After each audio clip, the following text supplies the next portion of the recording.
ایران پر امریکی حملوں کے جواب میں پاسداران انقلاب کا پلٹ کر وار۔ کویت اور بحرین میں ایک بار پھر امریکی تنصیبات کو ہدف بنایا۔ ایرانی میڈیا کے مطابق پاسداران انقلاب نے کویت میں احمد جابر بیس کو نشانہ بنایا۔ امریکی اڈے پر early warning system, missile defence radar system, FPS-117 radar, patriot defence system کو تباہ کر دیا گیا۔ امریکی اڈے پر air defence satellite communication system کو بھی نشانہ بنایا۔ پاسداران انقلاب نے ایک علیحدہ بیان میں بحرین میں امریکی ایئر ڈیفنس سسٹم کو بھی نشانہ بنانے کا دعویٰ کیا۔ ایران پر امریکی حملوں کے جواب میں پاسداران انقلاب کا پلٹ کر وار۔ کویت اور بحرین میں ایک بار پھر امریکی تنصیبات کو ہدف بنایا۔ ایرانی میڈیا کے مطابق پاسداران انقلاب نے کویت میں احمد جابر بیس کو نشانہ بنایا۔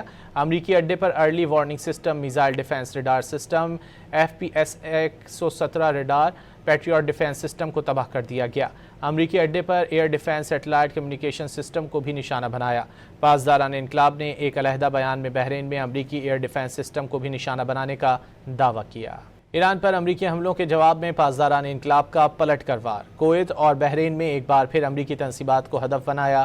ایرانی میڈیا کے مطابق پاسداران انقلاب نے کویت میں احمد جابر بیس کو نشانہ بنایا۔ امریکی اڈے پر early warning system, missile defence radar system, FPS-117 radar, patriot defence system کو تباہ کر دیا گیا۔ امریکی اڈے پر air defence satellite communication system کو بھی نشانہ بنایا۔ پاسداران انقلاب نے ایک علیحدہ بیان میں بحرین میں امریکی ایئر ڈیفنس سسٹم کو بھی نشانہ بنانے کا دعویٰ کیا۔